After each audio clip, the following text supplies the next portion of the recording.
एक ऐसा बंदा जिसने कोरिया वैलेडिक्टोरियन यूनिवर्सिटी से पढ़ाई की थी और बार एग्जाम में परफेक्ट स्कोर हासिल किया था। वो चाइल्ड लॉ फर्म का सबसे यंगेस्ट लीगल काउंसिल था। एक ऐसा अनपैरेलल्ड लॉयर जिसका केस जीतने का रेट 95% था। लेकिन ये सब चीजें भी ह्यूंग को बचा नहीं पाई। ह्यूंग अपने पेट में लगे लोहे के सरिये को देख हाँफ रहा था। तभी उसके सामने खड़ा बंदा बोलने लगा कि तुम्हें इतनी ज्यादा कोशिश नहीं करनी चाहिए थी। ह्यूंग ने भी गुस्से से अपने दांत भींचते हुए पूछा कि तुमने मेरे साथ ऐसा क्यों किया। सामने से उस बंदे ने हंसते हुए कहा कि ये बात तो तुम मुझसे भी बेहतर तौर पे जानते हो। हमारा देश कोई अमेरिका नहीं है। ह्यूंग भी गुस्से से कुछ बोलने जा ही रहा था कि तभी उसे खून की उल्टी होने लगी। सामने खड़े बंदे ने आगे कहा कि अगर तुम्हें जस्टिस को अपहोल्ड करने की इतनी ही चाह थी तो तुम्हें अमेरिका चले जाना चाहिए था। आखिर तुम्हें यहाँ इतनी सारी दिक्कतें खड़ी करने की क्या जरूरत थी। ये सुन पसीने से लथपथ हो चुका ह्यूंग बोलने लगा कि तो इसका मतलब कि तुम सब कमीने दुहान कंपनी से हो।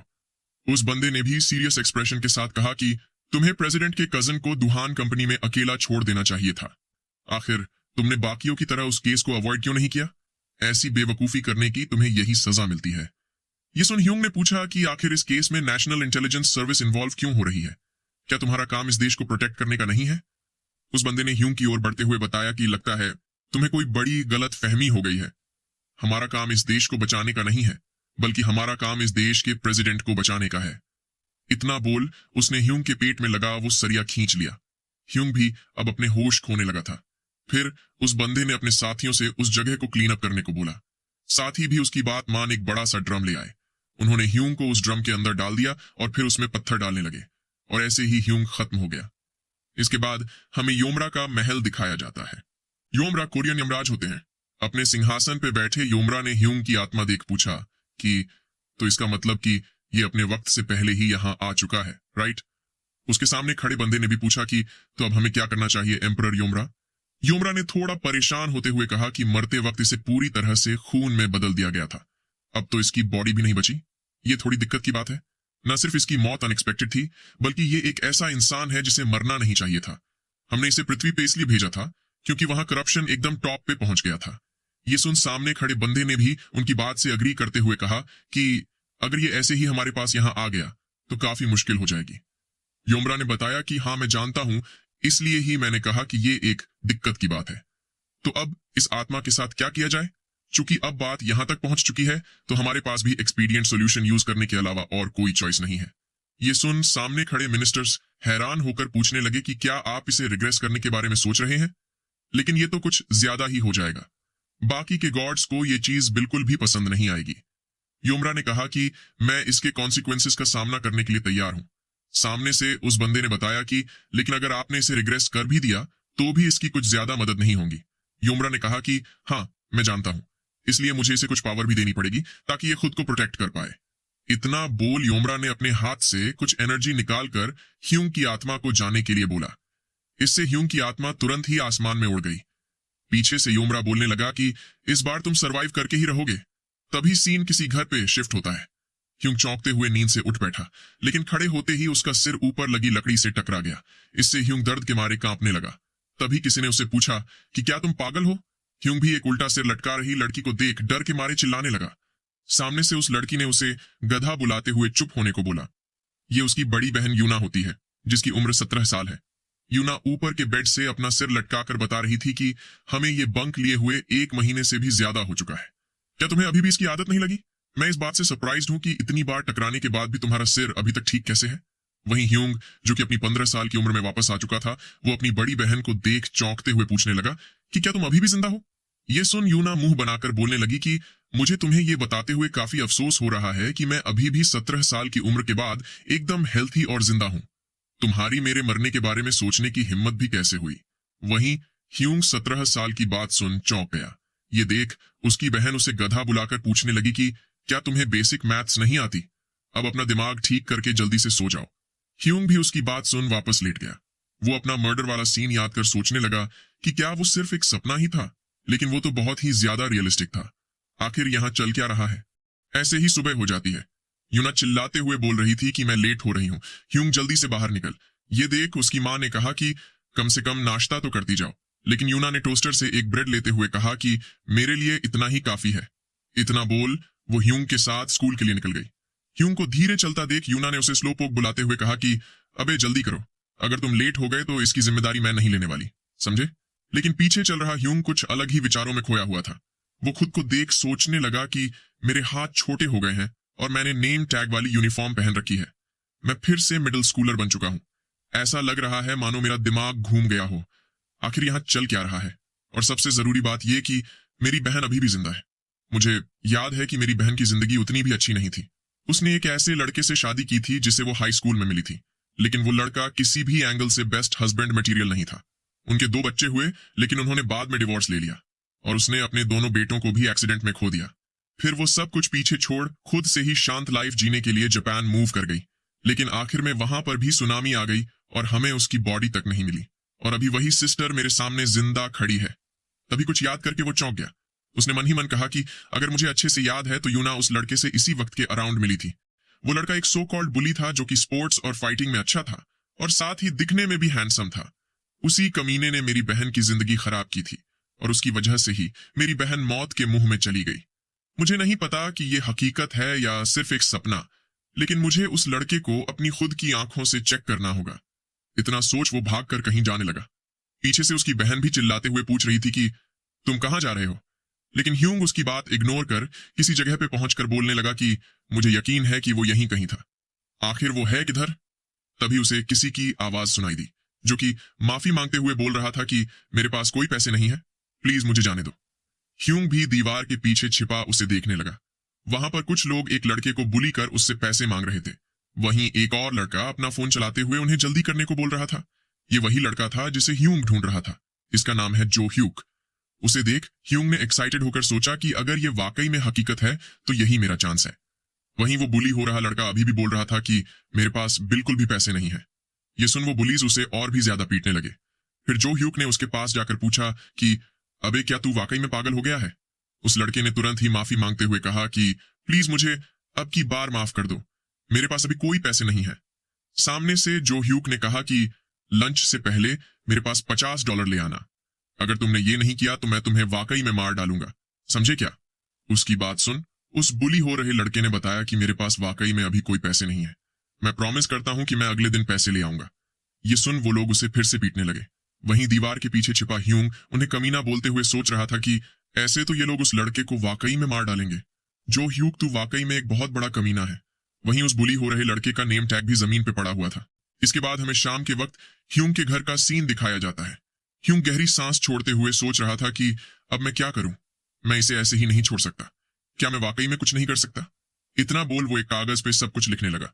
उसने कुछ आइडिया सोचने की कोशिश करते हुए कहा कि मुझे अपनी बहन का फ्यूचर चेंज करने के लिए इसे अभी से रोकना होगा। तभी उसकी नजर किसी चीज पर पड़ी।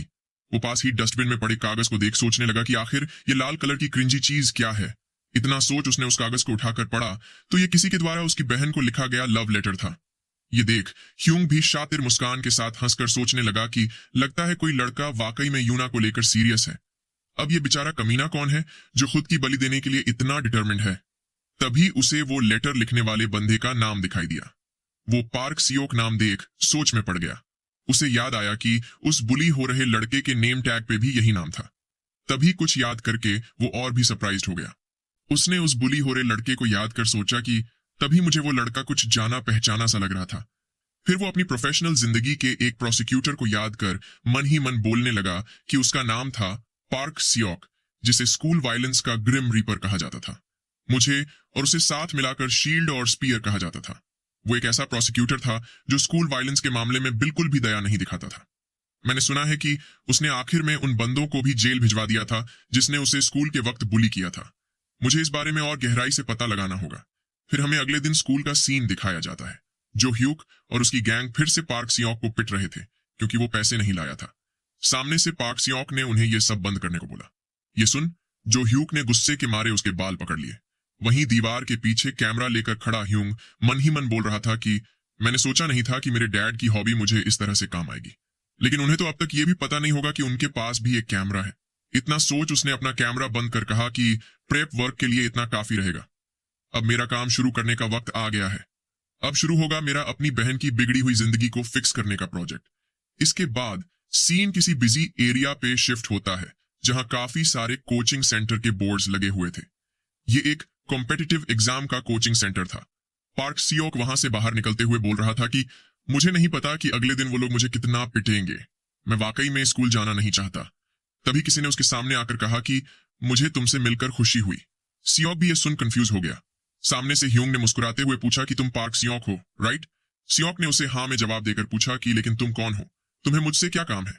सामने से ह्यूंग ने बताया कि मैं यहाँ जो ह्यूग की वजह से आया हूँ। उसकी बात सुन सियोक चौंकते हुए डर गया। ये देख ह्यूंग ने बताया कि ये वैसा नहीं है जैसा तुम सोच रहे हो। मैं यहाँ जो ह्यूग के ऑर्डर्स पे नहीं आया। अगर सच कहूं तो मैं उस कमीने से वाकई में नफरत करता हूँ। वो एक स्कमबैग होने के बावजूद भी मेरी बड़ी बहन पे लाइन मार रहा है। सियोक ने पूछा कि तुम्हारी बहन? ह्यूंग ने कहा कि शायद तुम उसे जानते ही होंगे, उसका नाम है यूना। ये सुन सियोक भी यूना को याद कर शर्मा गया। तभी ह्यूंग ने उससे पूछा कि क्या तुम अभी भी मेरी बहन को पसंद करते हो? सियोक ने अपनी नजरें झुकाते हुए बताया कि अगर मैंने मना किया तो ये झूठ होगा। ये सुन ह्यूंग एक्साइटेड होकर पूछने लगा कि तो क्या तुम किसी वक्त मेरी बहन से मिलना पसंद करोगे? सियोक ने पूछा कि लेकिन मैं कैसे? यूना तो ऑलरेडी जो ह्यूग से काफी इंप्रेस हो चुकी है, और अगर मैं यूना से मिला तो जो ह्यूग मुझे मार डालेगा। ये सुन ह्यूंग मुस्कुराते हुए बोलने लगा कि मुझे और तुम्हें अपनी बॉडी से फाइट करने की कोई जरूरत नहीं है, बल्कि हम अपने दिमाग से फाइट करेंगे। इसके लिए मेरे पास एक बहुत ही ग्रेट आइडिया है। क्या तुम उसे सुनना चाहोगे? इतना बोल ह्यूंग उसे अपना प्लान बताने लगा। उसका प्लान सुन सियोक हैरान रह गया। वो उससे इंप्रेस होकर पूछने लगा कि तुम्हें ये सब चीजें कैसे पता? ह्यूंग ने बताया कि बस इतना मान लो कि ये सब मेरे सपने में आया था। इसके बाद हमें फिर से स्कूल का सीन दिखाया जाता है। जो ह्यूग और उसकी गैंग फिर से सियोक से पैसे मांग रहे थे, लेकिन इस बार सियोक ने थोड़ा गुस्सा होते हुए कहा कि ये सब बंद करो। मैंने तुम्हें पहले ही बता दिया है कि मेरे पास अब कोई पैसे नहीं है, और तुम लोग जितने पैसे मांग रहे हो वो बिल्कुल भी कम नहीं है। तुम लोग मुझसे हर दिन 50 से लेकर $100 जितने पैसे लेते हो। तुमने ऑलरेडी मुझसे $6000 से भी ज्यादा ले लिया है। सामने से जो ह्यूग बोलने लगा कि क्या अब तू चोरी हुए पैसों का भी हिसाब रखने लगा है? हाँ, हम तुझसे पैसे ऐंठ रहे हैं। तू इसके बारे में क्या ही कर लेगा? लगता है तेरा दिमाग वाकई में घूम गया है। अगर तू ऐसा ही करता रहा तो मैं तुझे वाकई में मार डालूंगा। क्या तुझे पता नहीं है कि हम कौन हैं? हम है प्रिमो गैंग। ये सुन सियोक ने अपने दांत भींच कर कहा कि अपनी बकवास बंद करो। प्रिमो गैंग? अजी घंटा, तुम लोग बस मामूली से थर्ड रेट बुलीज हो। ये सुन जो ह्यूग ने गुस्से से भरते हुए उसके पेट में एक जोरदार मुक्का जड़ दिया। उसने बताया कि हमारी प्रिमो गैंग में 20 बंदे हैं। तेरे जैसे कीड़े को निपटाना हमारे लिए सिगरेट ढूंढने से भी आसान है। अब हम तुझे इज्जत से पीटेंगे ताकि तुम अपनी इस मोटी बुद्धि में कुछ सबक सीख सको। इतना बोल वो लोग सियोक को पीटने लगे। वहीं सियोक भी पीटते हुए मन ही मन बोल रहा था कि जो ह्यूग तुम बस इंतजार करो, मैं अपना बदला लेकर ही रहूंगा। इसके बाद सीन स्कूल के स्टाफ ऑफिस पे शिफ्ट होता है। सियोक यहाँ अपने टीचर से मदद मांगने आया था। उसकी कंप्लेन सुन वो टीचर बोलने लगा कि हर किसी की जिंदगी मुश्किलों से भरी होती है। जरा एक बार मुझे ही देख लो, मेरी जिंदगी भी उतनी ही मुश्किल है। सामने से सियोक ने उसे बताया कि उन लोगों ने मुझसे ऑलरेडी $6000 लूट लिए हैं। यहाँ तक कि उन्होंने प्रिमो गैंग नाम का ग्रुप भी बना लिया है, और वो लोग गैंगस्टर्स की तरह एक्ट करते हैं। मुझे वाकई में लगता है कि अगर ऐसा ही चलता रहा तो मैं मर जाऊंगा। लेकिन उसके टीचर ने उसकी बात पर ज्यादा ध्यान न देते हुए पूछा कि क्या तुम इसे थोड़ा और नहीं सह सकते? ये सुन सियोक ने पूछा कि आप कहना क्या चाहते हैं? सामने से उस टीचर ने बताया कि मेरे हिसाब से बहुत सारे बंदों के परेशान होने की जगह किसी एक बंदे का परेशान होना बेहतर है। इसके बाद सियोक प्रोटेक्शन की रिक्वेस्ट करने के लिए पुलिस स्टेशन जा पहुंचा, लेकिन पुलिस वाले ने भी उसे ये बोलकर टाल दिया कि ये सब चीजें तुम्हें अपने पेरेंट्स या टीचर से बोलनी चाहिए। ये सुन सियोक ने बताया कि मैं यहाँ इसीलिए आया हूँ क्योंकि वो लोग मेरी बात बिल्कुल भी नहीं सुन रहे। सामने से उस पुलिस वाले ने उसे बाहर निकलने का इशारा कर कहा कि हम काफी बिजी हैं, इसीलिए हमें परेशान करना बंद करो और अपने घर जाओ। अगर तुम वापस यहाँ आए तो मैं तुम्हें पब्लिक ड्यूटीज में इंटरफियर करने के लिए जेल में डाल दूंगा। सियोक भी वहां से बाहर निकलकर बोलने लगा कि सारे बड़े लोग एक जैसे ही हैं। फिर उसने ह्यूंग की ओर देख पूछा कि क्या इतना काफी है? ह्यूंग ने मुस्कुराते हुए बताया कि हाँ, बस अब हमें एक आखिरी काम करने की जरूरत है। फिर हमें रात का सीन दिखाया जाता है। कुछ बंदे किसी का घर ढूंढने की कोशिश कर रहे थे। ये जो ह्यूग और उसकी गैंग थी। जो ह्यूग हाथ में बैट पकड़े बोल रहा था कि आखिर उस कमीने सियोक की हेड काउंसलर से शिकायत करने की हिम्मत भी कैसे हुई, अब तो मैं उसे मार कर ही रहूंगा। तभी उन्हें पार्क सियोक का घर भी मिल गया। उसके बंदे बातें करने लगे कि शायद यही उस सियोक का घर है। जो ह्यूग ने उन्हें बकवास बंद करने को बोल कहा कि जल्दी से मुझे ऊपर उठाओ। ये सुन उसके बंदों ने भी उसे दीवार पे चढ़ा दिया। थोड़ी ही देर में वो सियोक के कमरे के सामने जा खड़ा हुआ। सियोक भी किसी की आवाज सुन चौंक गया। उसके सामने जो ह्यूग हाथ में बैट लिए खड़ा था। वो ईविल तरीके से स्माइल करते हुए बोल रहा था कि मैंने तुझे ढूंढ लिया। सियोक के उसे देखकर होश उड़ गए। तभी जो ह्यूक ने उसके कमरे का ग्लास तोड़ दिया। फिर वो उस दरवाजे से अंदर आने लगा। वो सियोक से बोल रहा था कि मैंने तुझे वार्न किया था ना कि अगर तूने अपनी हरकतें बंद नहीं की तो मैं तुझे मार डालूंगा। सियोक भी उसे देख डर के मारे कांपने लगा था। वो जो ह्यूक से पूछने लगा कि आखिर तुम क्या करने वाले हो। जो ह्यूक ने चिल्लाकर अपना बैट घुमाते हुए बताया कि मैं यहां तुझे मारने के लिए आया हूं। तेरी हम लोगों के बारे में शिकायत करने की हिम्मत भी कैसे हुई, मर जा कमीने। सियोक ने भी ये देख डर के मारे अपनी आंखें बंद कर ली। तभी बाहर से पुलिस की गाड़ी का सायरन बजने लगा। ये सुन जो ह्यूक ने सियोक से कहा कि तू वाकई में किस्मत वाला है, मैं तुझे अगले दिन स्कूल में मिलूंगा, मरने के लिए तैयार रहना। इतना बोल वो अपनी गैंग के साथ वहां से निकल गया। पीछे बैठा सियोक भी उसे कमीना बोल रहा था। तभी उसका फोन बजने लगा। उसने फोन उठाकर ह्यूंग से कहा कि ठीक है, चलो अब इन सब का अंत करते हैं। माँ को ये सब पसंद नहीं आएगा, लेकिन हमें ये करना ही होगा। इसके बाद हमें अगले दिन सुबह का सीन दिखाया जाता है। सियोक के पेरेंट्स उसके कमरे की हालत देख हैरान हो चुके थे। सियोक के फादर बोल रहे थे कि क्या एक आम से बच्चे को बुली करना उनके लिए इनफ नहीं था। ये कोई स्टूडेंट्स है या गैंगस्टर? हम अभी के अभी स्कूल जाएंगे। पीछे खड़े ह्यूंग ने उन्हें मना करते हुए बताया कि अगर आप स्कूल गए तो वो लोग बस उनसे माफी मंगवाकर मामला निपटा देंगे। ये सुन सियोक के फादर ने परेशान होकर पूछा कि तो अब मैं और क्या करूं? क्या तुम ये चाहते हो कि हम उन्हें ऐसे ही जाने दें? ह्यूंग ने बताया कि नहीं, ऐसा करने की भी कोई जरूरत नहीं है।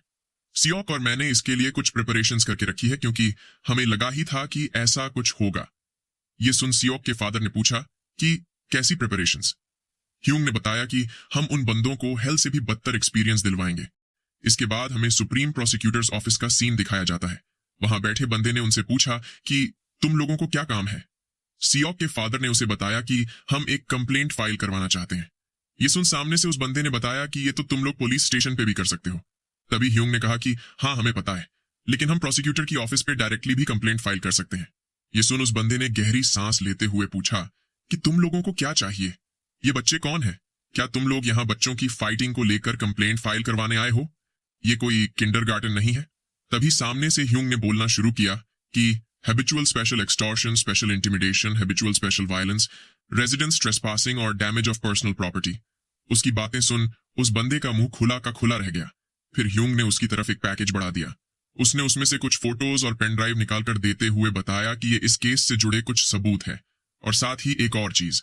ये सुन उस बंदे ने परेशान होकर पूछा कि क्या अभी और भी है? ह्यूंग ने उसे हाँ में जवाब देकर एक कागज निकालते हुए बताया कि ये है डेरेलिक्शन ऑफ ड्यूटीज का एक्यूजेशन। उस कागज को देख वो बंदा परेशान होकर पूछने लगा कि तो क्या इसका मतलब तुम लोग पुलिस के खिलाफ भी रिपोर्ट लिखवाना चाहते हो? सामने से सियोक और ह्यूंग ने एक साथ उसे हाँ में जवाब दिया। ऐसे ही रात हो जाती है और सियोक अपनी कोचिंग से वापस घर जा रहा होता है। तभी किसी ने उसे आवाज लगाई। ये जो ह्यूग और उसकी गैंग होती है। जो ह्यूग ने सीरियस एक्सप्रेशन के साथ कहा कि मैंने सुना है तुमने मेरे खिलाफ कोई कंप्लेंट फाइल की है। इतना बोल वो लोग सियोक को उठाकर कहीं ले जाने लगे। थोड़ी ही देर में वो लोग किसी अनजान जगह पर पहुंच गए। उन्होंने सियोक को ले जाकर वहां पटक दिया। फिर जो ह्यूग एक कटर निकालकर बोलने लगा कि क्या तूने वाकई में मेरे खिलाफ कंप्लेंट फाइल की है? तू वाकई में पागल हो गया है? क्या तुझे वाकई में लगा था कि मैं इस मामले को ऐसे ही जाने दूंगा? अब तो मैं तुझे खत्म करके ही रहूंगा। तो चलो सबसे पहले इसकी पैर से शुरुआत करते हैं। ये सुन सियोक डरते हुए उन्हें रुकने को बोलने लगा।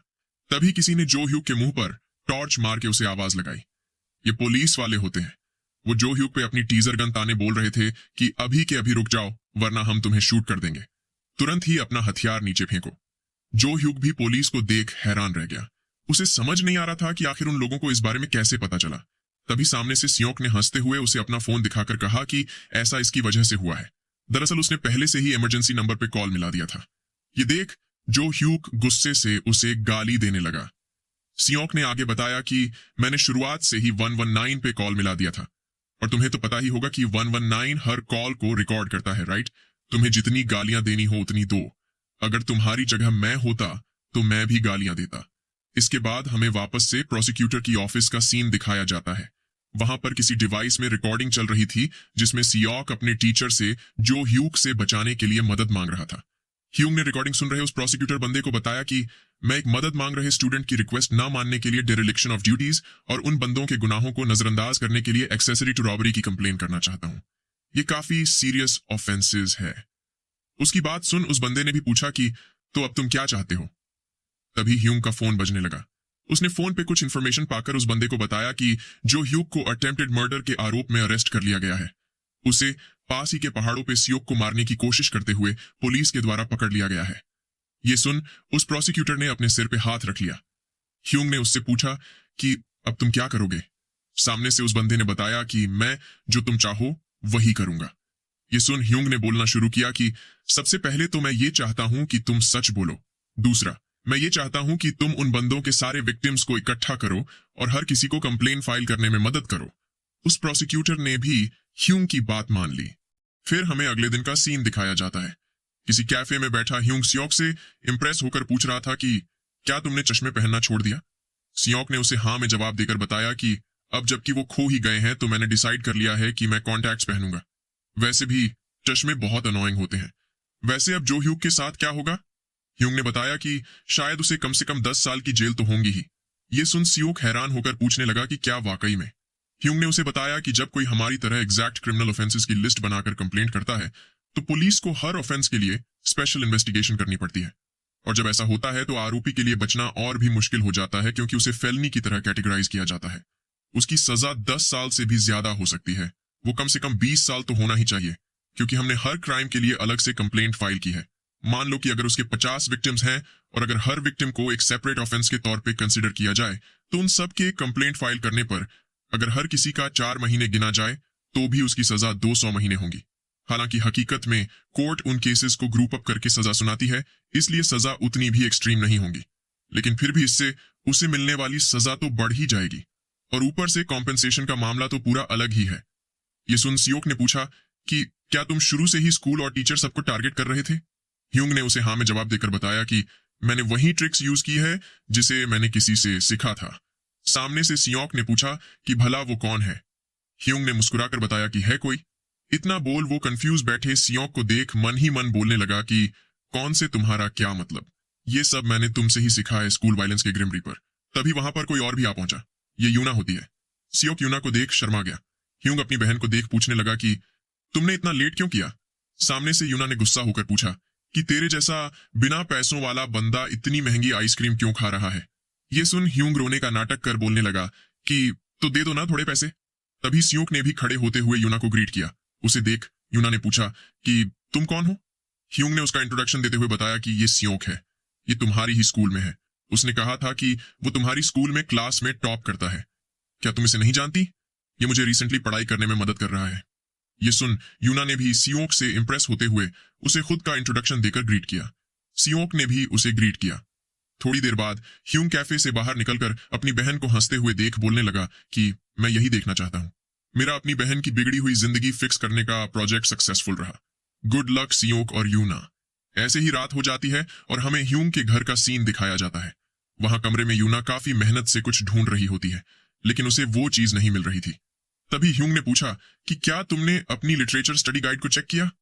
ये सुन यूना गुस्सा होकर पूछने लगी कि क्या तुम अभी तक सोए नहीं। मेरी बातें सुनना बंद करो वरना मैं तुम्हें मार डालूंगी। ह्यूंग भी उसकी बात सुन मुस्कुराते हुए सोचने लगा कि ये बहुत ही अच्छा है। वहीं यूना को भी वो सियोक का लिखा हुआ लाल कलर का लव लेटर मिल गया। फिर हमें कुछ वक्त बाद का सीन दिखाया जाता है। यूना अपने फोन पे सियोक का मैसेज देख काफी खुश हो गई। उसने सियोक के साथ डिनर करने का प्लान बनाया। वहीं उसकी बातों से परेशान हो रहा ह्यूंग बोलने लगा कि क्या तुम अपना फोन वाइब्रेट पे नहीं रख सकती।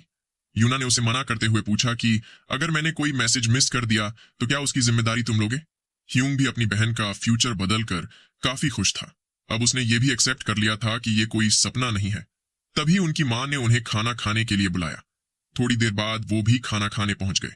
वो इतना सारा खाना देखकर काफी खुश हो गए। वो खाना खाते हुए उसकी तारीफें करने लगे। तभी ह्यूंग के फादर ने उससे पूछा कि वैसे तुम रिसेंटली स्कूल क्यों नहीं जा रहे, क्या कुछ चल रहा है। ये सुन ह्यूंग भी खाना खाते हुए रुक गया। उसने मन ही मन सोचा कि लगता है स्कूल वालों ने घर पे कॉल कर दिया है क्योंकि मैं सियोक की प्रॉब्लम में उलझा होने की वजह से कुछ दिनों से स्कूल नहीं गया। इतना सोच वो झिझकते हुए अपने फादर को जवाब देने लगा। ये देख उसके फादर ने बताया कि मैं तुम्हें डांट नहीं रहा, मैं बस तुम्हारा रीजन जानना चाहता हूँ। ह्यूंग की मां ने भी उनसे अग्री किया। वहीं ह्यूंग परेशान होकर सोचने लगा कि अब मैं क्या करूं। मैं सच तो बता नहीं सकता क्योंकि उनको मेरी बातों पे यकीन नहीं होगा, लेकिन मैं स्कूल में भी अपना वक्त बर्बाद करना नहीं चाहता, और वो भी तब जब वहां पर कोई ऐसा नहीं है जिससे मुझे दोस्ती करने की जरूरत हो। इतना सोच उसने अपने फादर को बताया कि मेरे लिए स्कूल में सीखने को कुछ भी नहीं बचा है। ये सुन उसके फादर ने अपनी चॉपस्टिक्स टेबल पे रख दी। उन्होंने ह्यूंग से पूछा कि क्या तुम ये कहना चाहते हो कि तुम्हें अपनी स्कूल करिकुलम में जो भी है वो सब आता है? ह्यूंग हाँ में जवाब देकर बोलने लगा कि मुझे वो सब ऑलरेडी आता है जो मेरे टीचर्स मुझे पढ़ा रहे हैं, इसलिए मुझे स्कूल में सिर्फ रीलर्न करने जाने में कोई पॉइंट नहीं दिखता। तभी उसकी माँ ने पूछा कि कहीं ऐसा इस वजह से तो नहीं है ना कि कोई तुम्हें बुली कर रहा हो? उसके फादर ने भी उसे खुलकर बोलने को कहा। यूना भी गुस्से से पूछने लगी कि कौन है वो कमीना? ह्यूंग ने उन्हें बताया कि ऐसी कोई बात नहीं है, एक्चुअली ऐसा इसीलिए है क्योंकि मैंने डिसाइड कर लिया है कि मैं लॉयर बनना चाहता हूँ। ये सुन वो तीनों ही हैरान रह गए। दरअसल लोगों को लगता है कि उन्हें जुडिशरी एग्जाम देने के लिए कॉलेज जाना पड़ता है, लेकिन असल में उन्हें जुडिशरी एग्जाम देने के लिए सिर्फ किसी लॉ कोर्सेज के 35 क्रेडिट घंटे की ही रिक्वायरमेंट होती है। ह्यूंग ने उन्हें आगे बताया कि मैं जानता हूं कि आप लोग किस बारे में परेशान हैं। लोग जीईडी पे लुक डाउन करते हैं, लेकिन ये तो बस समाज का सेट किया हुआ नजरिया है। ह्यूंग की माँ अभी भी इस बारे में थोड़ी हिचकिचा रही थी। तभी ह्यूंग ने अपने फादर से पूछा कि क्या आप मुझे एक शर्त पे ये करने दे सकते हैं? साल के अंत तक मैं जीईडी पास करके सी सैट की एग्जाम दूंगा। ये सुन उसके फादर सोच में पड़ गए। फिर उन्होंने ह्यूंग से कहा कि तुम्हारे फादर के तौर पे मैं चिंतित हूं कि कहीं तुम फेल ना हो जाओ, लेकिन साथ ही मेरा यह भी मानना है कि फेलियर्स एक्सपीरियंस करना जिंदगी का एक इंपॉर्टेंट हिस्सा है। तो फिर ठीक है, अगर तुम यही करना चाहते हो तो उसे पूरी मेहनत से करना। इसके बाद हमें ह्यूंग के स्कूल का सीन दिखाया जाता है। कुछ लड़के ह्यूंग के पास खड़े पूछ रहे थे कि क्या तुम अभी भी पढ़ाई कर रहे हो? चलो स्कूल स्टोर पे चलते हैं, मैं तुम्हें कुछ नाश्ता भी दिलवाऊंगा। दूसरा लड़का भी उसे चलने के लिए बोल रहा था, लेकिन ह्यूंग ने उन्हें मना करते हुए बताया कि मैं थोड़ा बिजी हूं, इसलिए तुम लोग चले जाओ। ये सुन वो लड़के बोलने लगे कि अभी तो एग्जाम का सीजन भी नहीं आया। ह्यूंग ने उन्हें चुप होने को बोल बताया कि अब मेरे पास सी सेट के एग्जाम में ज्यादा वक्त नहीं बचा। सी सेट की बात सुन वो लड़के हैरान रह गए। ऐसे ही रात हो जाती है और हमें किसी स्टडी रूम का सीन दिखाया जाता है। ह्यूंग वहां बैठा पढ़ाई कर रहा था। उसे वो क्वेश्चंस काफी हार्ड लग रहे थे। उसने मन ही मन सोचा कि पहले तो ये काफी इजी हुआ करते थे, वैसे सोचा जाए तो मैं अभी पहले वाली बॉडी में ही हूं। तभी कुछ फील करके वो सरप्राइज्ड हो गया। उसे कुछ अजीब सा फील हो रहा था। ह्यूंग तुरंत ही खड़ा हो गया। उसने मन ही मन सोचा कि आखिर ये अजीब सी फीलिंग क्या है। इतना सोच वो आसपास देखते हुए मन ही मन बोलने लगा कि मुझे पक्का यकीन है कि मैंने कुछ अजीब फील किया था। थोड़ी देर बाद वो उस स्टडी रूम की छत पे जा पहुंचा। उसने वहां लगे एक वेंडिंग मशीन से कुछ ड्रिंक भी खरीद ली। फिर उसका ढक्कन खोलते हुए ह्यूंग ने गहरी सांस लेकर कहा कि लगता है रिसेंटली मैं काफी कमजोर फील कर रहा हूं, शायद मैं कुछ ज्यादा ही पढ़ाई कर रहा हूं। इतना बोल वो ड्रिंक पीने लगा। फिर उसने कहा कि प्रॉबेबली वो मेरा ओवर एग्जॉशन या वैसा ही कुछ होगा। इतना बोल उसने अपनी ड्रिंक का कैन दूर पड़े डस्टबिन की ओर फेंक दिया, लेकिन वो कैन डस्टबिन के कोने पे टकरा गया। ये देख ह्यूंग इरिटेट होकर बोलने लगा कि कुछ भी ठीक नहीं हो रहा। इतना बोल उसने डस्टबिन के पास पड़े एक और कैन को उठाते हुए पूछा कि अब इसे यहाँ किसने छोड़ दिया? क्या लोगों को कचरा डस्टबिन में फेंकना इतना मुश्किल लगता है? इतना सोच उसने वो कैन उठा लिया, लेकिन तभी उसे वापस से वही अजीब फीलिंग होने लगी। उसे कोई कैन पकड़ा हुआ बंदा दिखाई देने लगा। इससे ह्यूंग पूरी तरह से चौंक गया। उसने तुरंत ही वो कैन वापस छोड़ दिया। वो हांफते हुए सोचने लगा कि अभी अभी ये क्या था? आखिर मैंने वो क्या देखा? आखिर मेरे साथ हुआ क्या? फिर उसने खुद को शांत करने की कोशिश कर कहा कि शायद वो मेरा हेलुसिनेशन होगा। मुझे यकीन है कि वो बस मेरे दिमाग में ही था। इतना सोच उसने वो कैन फिर से उठा लिया, लेकिन ऐसा करते ही उसे फिर से वही अजीब फीलिंग होने लगी। उसे अपने दिमाग में एक सीन दिखाई देने लगा जिसमें कोई बंदा वही कैन पकड़े हुए अपने टीचर को गालियां दे रहा था, क्योंकि उसकी वजह से उसे पढ़ाई करनी पड़ रही थी। वो इस सब से काफी फ्रस्ट्रेटेड था। उसके दोस्त ने भी उसे समझाते हुए कहा कि हम वीकेंड पे काफी मजे करेंगे। उस लड़के ने भी अपने दोस्त की बात से अग्री कर वो कैन डस्टबिन की ओर फेंकते हुए कहा कि चलो अब वापस चलते हैं, लेकिन उसका कैन डस्टबिन से टकराकर नीचे जमीन पे गिर गया। ह्यूंग ऐसे विजन्स देख हैरान होकर सोचने लगा कि मुझे ऐसे विजन्स क्यों दिखाई दे रहे हैं? शायद ये इसीलिए है क्योंकि मैं थका हुआ हूं। ये सिर्फ मेरी इमेजिनेशन का ही कोई हिस्सा होगा। इतना सोचते हुए उसने वापस से अपनी स्टडी टेबल पे पहुंचकर सोचा कि तो चलो अब फिर से स्टडी करते हैं, मुझे काफी सारी चीजें पढ़नी है। तभी उसका हाथ उस टेबल पे टच हो गया। इससे उसे फिर से वही अजीब फीलिंग होने लगी। इस बार उसे उसी टेबल का विजन दिखाई देता है। वहां पर कोई बंदा काफी मेहनत से पढ़ाई कर रहा था। वो बहुत ही परेशान दिख रहा था। ह्यूंग भी उसे देख सोचने लगा कि क्या ये मुझे पास्ट का विजन दिखाई दे रहा है? आखिर मेरे साथ ऐसा क्यों हो रहा है? इतना सोच वो उस स्टडी रूम को चलाने वाले बंदे के पास जा पहुंचा। ह्यूंग ने उससे पूछा कि क्या आप मुझे बता सकते हैं कि जिस टेबल पे मैं बैठा हूं उसे कौन यूज करता था? उस बंदे ने ह्यूंग को जवाब देते हुए बताया कि वो एक ऐसे बंदे के द्वारा यूज किया जाता था जो सी सैट में 2 बार फेल हो गया था। वो ऐसे पढ़ाई करता था जैसे उस पे उसकी जान डिपेंड करती हो, और आखिर में उसे फेमस मेडिकल स्कूल में एडमिशन भी मिल गया। ह्यूंग ने आगे पूछा कि क्या वो चश्मे और बज कट किया हुआ कोई मोटा बंदा था। ये सुन वो बंदा पूछने लगा कि तुम्हें ये कैसे पता, क्या तुम उसे जानते हो। फिर सीन ह्यूंग के घर पे शिफ्ट होता है। ह्यूंग अपने कंप्यूटर पे बैठा बोल रहा था कि मुझे कुछ रिसर्च करनी होगी। इतना बोल उसने साइकोमेट्री के बारे में सर्च किया। ये एक ऐसी एबिलिटी होती है जिसमें हम किसी चीज की पास्ट की मेमोरीज या उस चीज के ओनर की कोई स्ट्रांग मेमोरी पढ़ सकते हैं। लगता है मुझे ये एबिलिटी रिग्रेशन होते वक्त मिली है, लेकिन क्या मुझे इसके बारे में वाकई में खुश होना चाहिए। इतना बोल वो अपने पास पड़े यूना के वॉलेट को देखने लगा। फिर उसने तुरंत ही उसे टच कर लिया। ऐसा करते ही उसे वो अजीब फीलिंग फिर से होने लगी। वो वहां का नजारा देख इम्प्रेस्ड हो गया। वो बोलने लगा कि इस बार तो यहाँ पर नंबर्स भी दिखाई दे रहे हैं, चलो नंबर 1 को सिलेक्ट करके देखते हैं। इतना बोल उसने नंबर 1 सिलेक्ट कर लिया। ऐसा करते ही उसे यूना और सियोक का किसिंग सीन दिखाई देता है। ये देख ह्यूंग मुंह बनाते हुए बोलने लगा कि शुरुआत का सीन ही इतना घटिया कैसे हो सकता है। कहीं मैंने अपनी बहन को बचाने के चक्कर में एक यंग लड़के का फ्यूचर तो बर्बाद नहीं कर दिया ना। मुझे वाकई में सियोक के लिए सॉरी फील हो रहा है। लेकिन तभी उसे जो ह्यूग का बुली करने वाला सीन याद आ गया। उसे याद कर ह्यूंग सोचने लगा कि ये बात अच्छी है कि ये सियोक है। अगर मैंने कुछ ना किया होता तो उसकी जगह जो ह्यूग होता। तभी कुछ देखकर वो सरप्राइज्ड हो गया। वो उन सीन्स के आखिर में दिखाई देने वाले नंबर्स देख सोचने लगा कि आखिर ये नंबर्स क्या चीज है। इतना सोच उसने उन नंबर्स को अरेंज करने की कोशिश की तो कोई तारीख निकलकर सामने आई। ये देख ह्यूंग ने सोचा कि ये जरूर वक्त को रिप्रेजेंट करता होगा। फॉर्चुनेटली इसके पॉसिबल कॉम्बिनेशंस बहुत ज्यादा नहीं है। मुझे कुछ टेस्ट्स करने होंगे। इतना बोल वो अपनी एबिलिटी के साथ एक्सपेरिमेंट्स करने लगा। थोड़ी देर बाद उसने अपने एक्सपेरिमेंट्स को समराइज किया। उसने कहा कि सबसे पहला तो ये कि मैं मेमोरीज तभी पढ़ सकता हूं जब मैं उस चीज को टच कर रहा हूं या उसके काफी करीब हूं। दूसरा ये कि पावरफुल मेमोरीज ज्यादा आगे होती है और फालतू की मेमोरीज या तो गायब हो जाती है या धुंधली होती है। तीसरा ये कि स्पेसिफिक टाइम तभी चूज किया जा सकता है जब वहां पर काफी सारी स्ट्रॉन्ग मेमोरीज या किसी टाइम से रिलेटेड कोई फीलिंग हो। चौथा ये कि फालतू की मेमोरीज पढ़ने के लिए मेरे पास उस मोमेंट से रिलेटेड कोई एक्यूरेट इन्फॉर्मेशन होनी चाहिए। आखिर मुझे ऐसी एबिलिटी कैसे मिल गई। तभी यूना वापस घर पहुंच गई। उसे देख ह्यूंग बोलने लगा कि डिजेनरेसी की भी कोई हद होती है। ये सुन यूना ने पूछा कि तुम कहना क्या चाहते हो। ह्यूंग ने उसे बताया कि तुम्हारे कान अभी भी गीले हैं, तो तुम्हारी फर्स्ट किस कैसी रही। ये सुन यूना एम्बेरस होकर पूछने लगी कि क्या सियोक ने तुम्हें बता दिया। ह्यूंग ने शातिर मुस्कान के साथ बताया कि मैं तो बस तुक्का लगा रहा था, लेकिन लगता है तीर निशाने पर लगा है। ये सुन यूना भड़कते हुए बोलने लगी कि चुप कर, अगर तुमने ये बात किसी को भी बताई तो ये अच्छा नहीं होगा। ह्यूंग ने भी मुंह बनाकर कहा कि अगर मुझे $10 मिले तो शायद ऐसा हो सकता है। ऐसे ही मजाक मस्ती करते हुए वो अपने बेड में लेट गया। वो थोड़ा परेशान होकर सोच रहा था कि मैं पढ़ाई नहीं कर पा रहा, क्योंकि जब भी मैं फोकस करता हूं तो मुझे काफी सारी मेमोरीज दिखाई देने लगती है।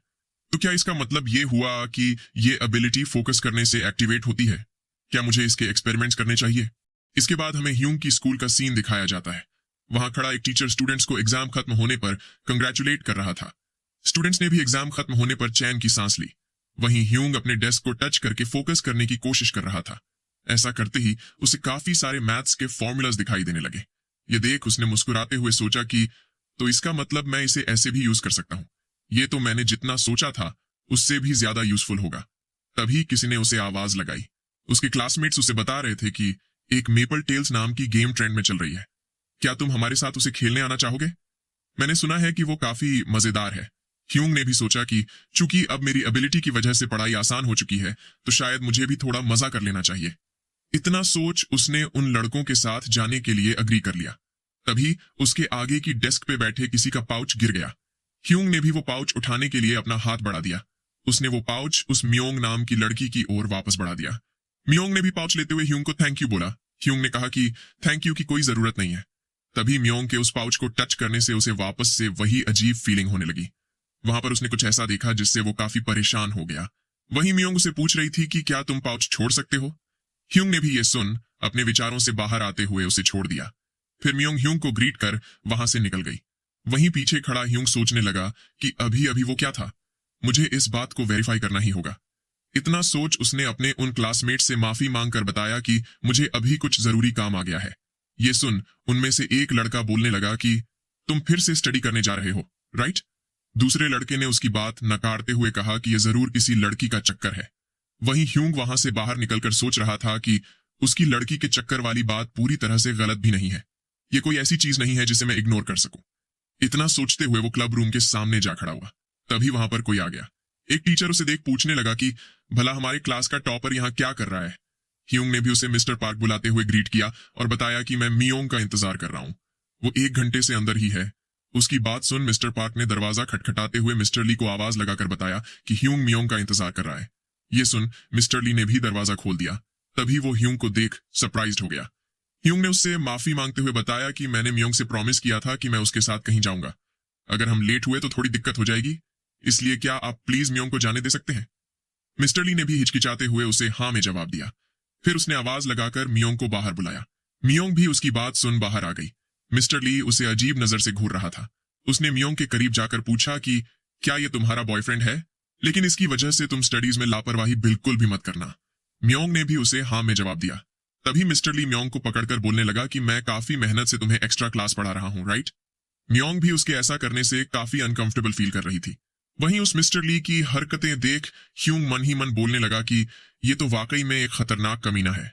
इसके बाद वो लोग वहां से निकल गए। बाहर पहुंचकर मियोंग ह्यूंग से पूछने लगी कि तुमने ऐसा क्यों किया। ह्यूंग ने पूछा कि ऐसे से तुम्हारा क्या मतलब। मियोंग ने पूछा कि तुमने मेरा इंतजार क्यों किया, यहां तक कि तुमने तो झूठ भी बोला। उसकी बात सुन ह्यूंग जवाब देने में हिचकिचाने लगा। ये देख मियोंग बोलने लगी कि यह सरप्राइज की बात है कि क्लास का टॉपर भी हकलाता है। वहीं ह्यूंग सोच रहा था कि अब मुझे याद आया कि मेरी ओरिजिनल जिंदगी में मैंने इस लड़की से कभी बात नहीं की थी। इतना सोच उसने मियोंग से पूछा कि क्या अब ये बात तुम खुद बोलोगी या मुझे ही बोलना पड़ेगा। ये सुन मियोंग चौंक कर बोलने लगी कि तुम किस बारे में बात कर रहे हो, वैसा कुछ भी नहीं हुआ। ये सुन ह्यूंग ने पूछा कि तो फिर तुम इतना सरप्राइज क्यों हो, मैंने तो अभी कोई बात मेंशन भी नहीं की और मुझे तो ये भी नहीं पता कि वो बात क्या है। ये सुन मियोंग रोने लगी। ह्यूंग ने उससे कहा कि तुम जब चाहो तब मुझे बता सकती हो। तभी मियोंग ने बोलना शुरू किया कि मुझे मदद करने वाला कोई नहीं है, मेरे फादर अल्कोहलिक और गैम्बलिंग के एडिक्ट हैं। ये सुन ह्यूंग अपने होंठ भींचकर सोचने लगा कि ऐसे कमीने कुछ चंद पैसों के लिए भी सेटल हो जाते हैं। फिर उसने मियोंग से पूछा कि और तुम्हारी माँ के बारे में क्या। मियोंग ने बताया कि वो कब की गुजर चुकी है। ये सुन ह्यूंग ने सोचा कि ये तो बहुत ही खराब हालात है, अगर ऐसा ही है तो इसकी रिपोर्ट पुलिस से करना फिजूल होगा। फिर उसने मियोंग से पूछा कि वो कमीना ली सियोंग तुम्हारे साथ कुछ गलत कर रहा था, राइट। मियोंग उसकी बात सुन रोते हुए बताने लगी कि अगर तुम नहीं होते तो अभी भी वो मेरे साथ वैसा ही करता। वो हर रोज मुझे बुलाता है और मुझे हर बार काफी डर लगता है। ये सुन ह्यूंग गुस्से से भरते हुए सोचने लगा कि उस कमीने की अपने स्टूडेंट के साथ इतनी गंदी हरकत करके खुद को टीचर बुलाने की हिम्मत भी कैसे होती है। मैं इस केस को अकेले हैंडल नहीं कर सकता, मुझे किसी की मदद चाहिए होगी। फिर हमें अगले दिन ह्यूंग की स्कूल का सीन दिखाई देता है। ली सियोंग चिल्लाते हुए ह्यूंग से आगे आने को बोल रहा था। ये सुन कुछ स्टूडेंट्स पूछने लगे कि क्या मिस्टर ली फिर से ह्यूंग को पीटने वाले हैं। तभी ली सियोंग ने ह्यूंग को नीचे झुकने को बोला। ह्यूंग भी उसकी बात मान नीचे झुक गया। वहीं कुछ स्टूडेंट्स उसे देख बोल रहे थे कि मिस्टर ली ने पिछली बार भी ह्यूंग को हिट किया था, आखिर वो ऐसा क्यों कर रहे हैं। तभी ली सियोंग गुस्से से बोलने लगा कि क्या अब तुम्हें मेरी बात समझ आ रही है, तुमसे किसने बोला था कि तुम हाई स्कूल लेवल का मैथ्स सीख सकते हो। ह्यूंग ने सीरियस एक्सप्रेशन के साथ जवाब दिया कि ऐसा इसलिए क्योंकि मेरे लिए अब सीखने को और कुछ भी नहीं बचा है। ये सुन ली सियोंग और भी ज्यादा भड़क गया। वो उस डंडे से ह्यूंग को पीटने लगा। फिर हमें थोड़ी देर बाद स्कूल स्टोर का सीन दिखाई देता है। मियोंग अपनी कुछ और क्लासमेट्स के साथ लंच खरीद रही थी। वहीं ह्यूंग उसे देख सोच रहा था कि लगता है वो ली सियोंग रिसेस के दौरान मियोंग को काफी कम बुलाता है। तुम परेशान मत होना मियोंग, मैं हमेशा तुम्हारा ख्याल रखूंगा। ऐसे ही थोड़ी देर बाद स्कूल की छुट्टी हो जाती है। ह्यूंग भी अंगड़ाई लेकर बोलने लगा कि आखिरकार ये खत्म हुआ। तभी उसने देखा कि कोई लड़की मियोंग को बता रही थी कि मिस्टर ली ने उसे घर जाने से पहले ऑफिस में आने को बोला है। मियोंग ने भी उसे ठीक है कहा। ये देख ह्यूंग मन ही मन ली सियोंग को गाली देने लगा। ऐसे ही कुछ वक्त बीत जाता है और ऑफिस के बाहर खड़ा ह्यूंग सोच रहा होता है कि आखिर मियोंग को इतनी देर क्यों लग रही है। तभी वहां पर वो मिस्टर पार्क नाम का टीचर आ पहुंचा। उसने ह्यूंग से पूछा कि क्या तुम फिर से मियोंग का इंतजार कर रहे हो। ह्यूंग ने उसे हाँ में जवाब देते हुए बताया कि वो थोड़ी लेट हो रही है।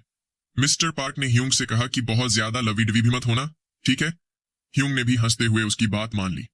फिर मिस्टर पार्क ने ऑफिस के अंदर जाते हुए मिस्टर ली से पूछा कि आप अभी तक मियोंग को जाने क्यों नहीं दे रहे। ह्यूंग फिर से उसका इंतजार कर रहा है। ह्यूंग का नाम सुन ली सियोंग काफी गुस्सा हो गया।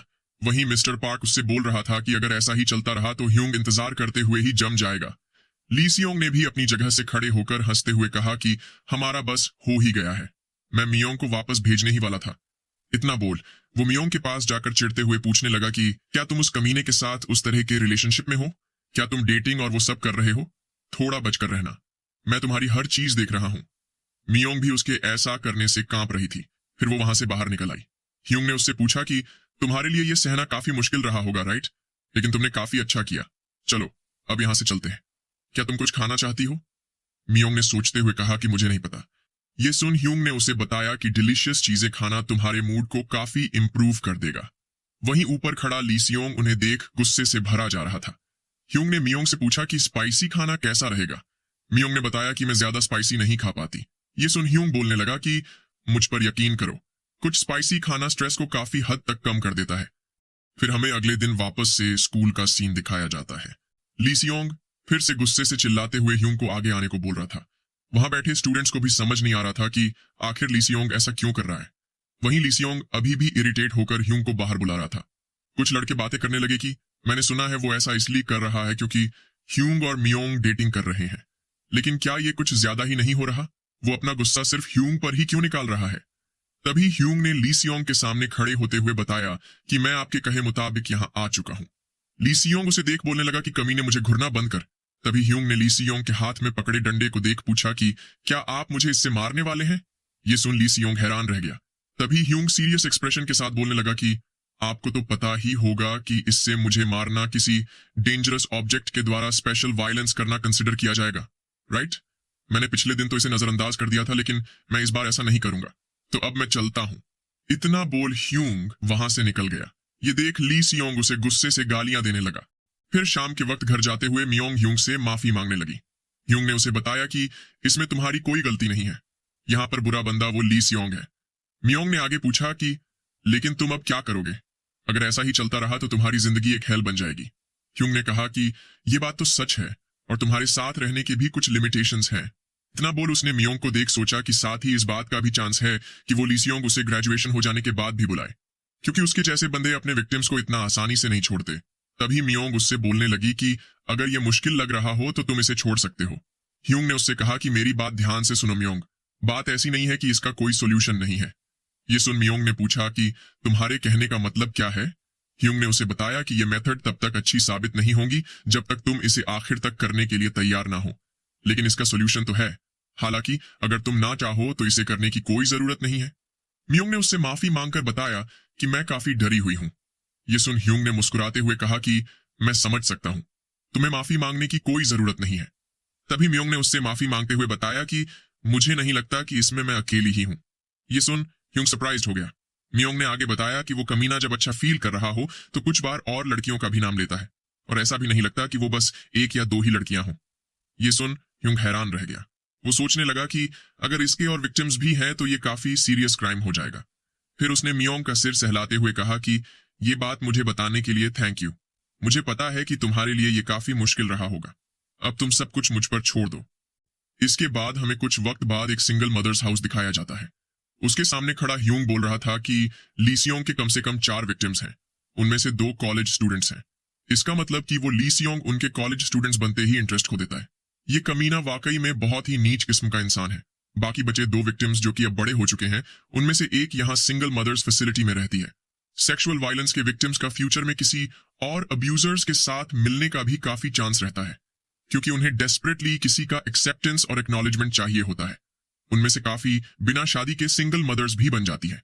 इतना सोच उसने वहां पर अंदर जाते हुए पूछा कि क्या मैं मिस कांग सोइंग से मिल सकता हूँ? ये सुन वहां खड़ी लेडी ने उससे माफी मांगकर बताया कि ये पॉसिबल नहीं हो सकता, चाहे फिर वो स्टूडेंट हो या कोई और, लेकिन मर्दों का उनसे मिलना अलाउड नहीं है। सारी मदर्स इसे हेट करती हैं। ह्यूंग ने कहा कि अगर ऐसा है तो मैं समझ सकता हूं, फिर भी मैं जस्ट इन केस अपना कॉन्टैक्ट इन्फो छोड़कर जा रहा हूं। प्लीज मेरा ये मैसेज मिस सोइंग तक पहुंचा देना। उससे बोलना क्या वो बदला लेने की इच्छा रखती है। फिर हमें कुछ वक्त बाद का सीन दिखाया जाता है। सोइंग ह्यूंग से मिलकर पूछ रही थी कि क्या तुम ही वो हो जो मुझे ढूंढ रहा था? ह्यूंग ने उसे हाँ में जवाब दिया। ये सुन सोइंग बोलने लगी कि मैंने ये तो सुना था कि तुम स्टूडेंट हो, लेकिन तुम तो मैंने जितना सोचा था उससे भी यंग हो, तो तुम्हें मुझसे क्या काम था? ह्यूंग ने बोलना शुरू किया कि मैं यहाँ उस कमीने लीसियोंग की वजह से आया हूँ। सामने से सोइंग ने पूछा कि क्या कोई और स्टूडेंट उसका विक्टिम बन गया है? ह्यूंग ने उसे हाँ में जवाब देकर बताया कि उस लड़की की मां नहीं है और उसका बाप पियक्कड़ है, लेकिन वो काफी साफ दिल की लड़की है। ये सुन सोयंग ने उसकी बात समझते हुए कहा कि तो तुम मुझे ढूंढते हुए यहाँ इसलिए आए हो क्योंकि अगर उस लड़की ने ली सियोंग के खिलाफ रिपोर्ट कर भी दिया तो भी उसका बाप कुछ ही पैसों में सेटल हो जाएगा, और तुम चाहते हो कि उसकी जगह मैं रिपोर्ट करूं। लेकिन क्या तुम ये नहीं जानते कि ऐसा करने से मुझे सिर्फ पैसों की लालची औरत के तौर पे ही बुलाया जाएगा। ये सुन ह्यूंग सोचने लगा कि अगर ये मुझसे मिलने आई है तो इसने जरूर कुछ डिसाइड किया होगा। शायद इसने माँ बनकर अपने बच्चे की परवरिश करने का डिसाइड किया है। इसका मतलब कि ये पैसों के लिए डेस्परेट है। इतना सोच उसने स्वयं को बताया कि अगर तुम ली सियोंग के खिलाफ केस करने में मदद करो तो मैं तुम्हें तुम्हारे बच्चे का बायोलॉजिकल फादर ढूंढकर चाइल्ड सपोर्ट दिलवाने में मदद करूंगा। मैं गारंटी दे सकता हूं कि मैं तुम्हारे एवरेज लॉयर से बेहतर हूं। तुम्हें इसके लिए कोई फी देने की भी जरूरत नहीं है। ऐसा इसीलिए क्योंकि तुम खुद से ही किसी को स्यू कर सकती हो।